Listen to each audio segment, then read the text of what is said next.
Remue ménage. Remue ménage.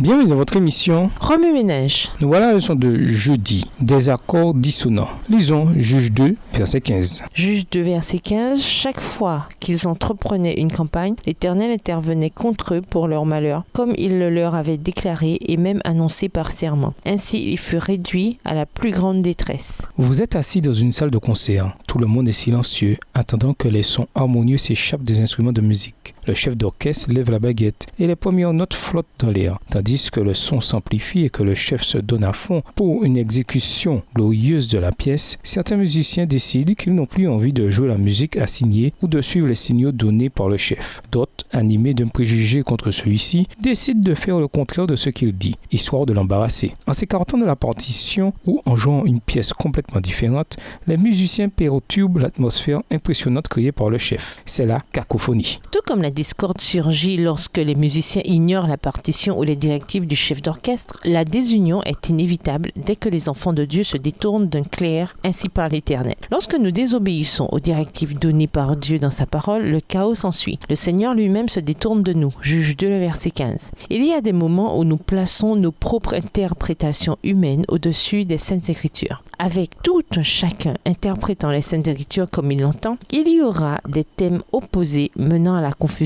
Tout comme un musicien apprenant un instrument consulte quelqu'un qui sait jouer de cet instrument, ne devrions-nous pas aller à Dieu pour qu'il nous aide à comprendre toutes les choses spirituelles? Jacques 1, verset 5. Lorsque nous ne nous appuyons plus sur Dieu et sur sa parole transformatrice, nous entretenons certains préjugés contre des membres d'Église. Nous pouvons développer des préjugés en raison du contexte culturel ou de l'histoire d'autres personnes avant qu'elles acceptent le Christ. Nous nous retrouvons parfois à former des clans dans l'Église ou refusons d'interagir avec certains membres simplement parce que nous ne les aimons pas et ne pouvons expliquer pourquoi. Même si cette personne vient à nous animer d'une vérité inspirée que nous reconnaissons comme telle, nous nous rebellons contre cette vérité ou l'écartons simplement à cause de nos idées préconçues. C'est ce à quoi Paul fut en but en Galatie. Les membres reconnaissaient que ce qu'il prêchait était la vérité, mais n'en tenaient pas compte à cause de leurs préjugés personnels. Galates 2, les versets 4 à 8. Il semble que le peuple de Dieu en soit venu à accepter la désunion comme faisant partie naturellement de l'Église. Nous avons adopté le dicton « Soyons d'accord de n'être pas d'accord ». En faisant cela, nous favorisons un esprit de désaccord. 1 Corinthiens 1, le verset 10. Remue ménage, y a-t-il quelque chose que je fais actuellement qui contribue à la désunion dans mon église locale? La désunion peut-elle aboutir à un résultat positif? Si oui, comment?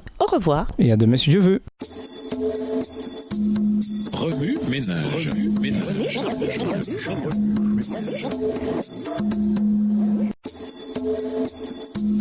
Remue ménage.